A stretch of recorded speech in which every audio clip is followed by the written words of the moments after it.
Comme un monde qui est là, levez monde qui tombe à Vinabel pour moi prier pour lui. Moi dis qu'il y a un jeune garçon là, ils font une expédition derrière pour le fouetter lui en bas de masquille. Mais il fait un rêve, il contrarie dans le rêve là. Et mon châti a montré maintenant, toute expédition faite là, c'est pour les là pour faire la baille de aller. Pour le cas qui est à mon avant pour faire.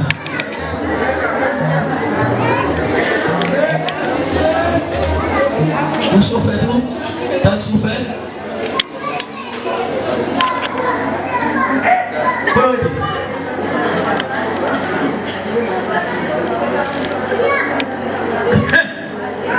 Femme mongolais peut pour mettre ici.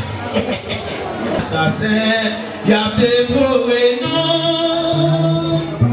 Vous faites nous ça, vous voulez non pas parler.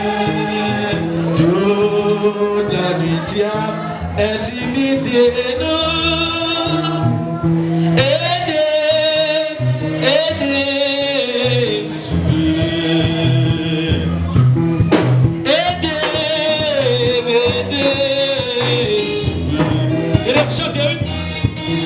C'est bon, assassin, pas dévoré.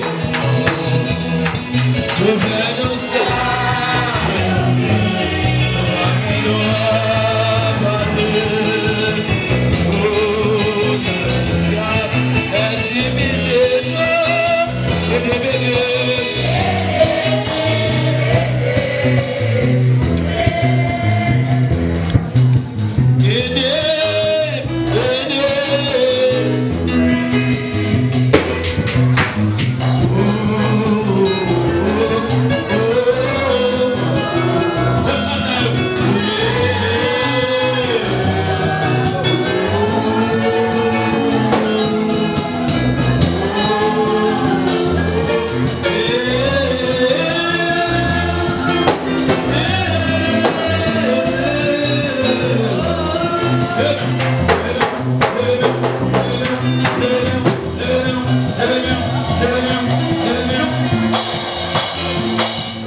au nom de Jésus, lion de la tribu de Juda, force qui a décidé toute leur force. Retire.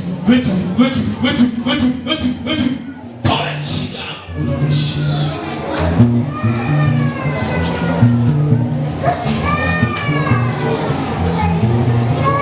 La paix mon Dieu. La paix mon Dieu. Combien de petits tours de messieurs, excusez-vous si vous posez d'autres questions, ça va. 2. Vous comptez fille? Tu fille un petit? Qui l'a acheté comme ça? Déplacé de la capille là. Côté vous moi bien. Ok. On monde qui tout vient on va pour volonté là.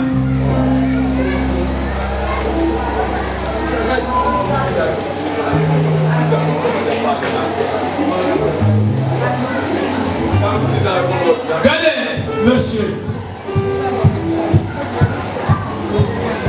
Vous présentez sur leur grande chance. Et en vérité, et bien, diviner ma petite main, tirer par soit ou même pour camper leur vivant, ou même lever moi les chaque jour pour Dieu merci. En ce qui est vrai. Et qui nous fait petit coup de machine et ne pas sauver, mais de quoi pour moi calme là. Viens maintenant. On va mettre toute notre fleur là.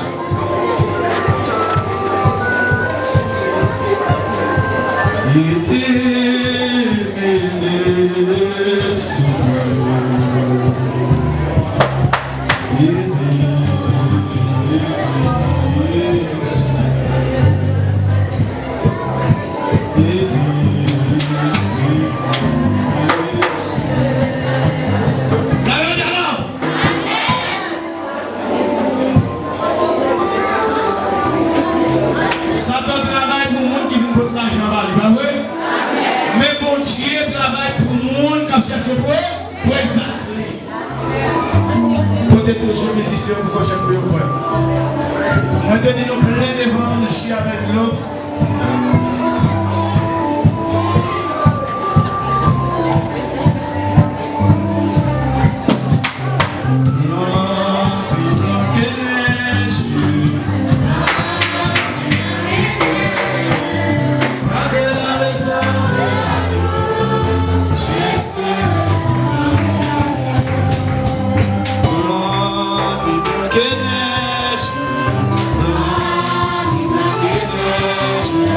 Nave dans les sangs de la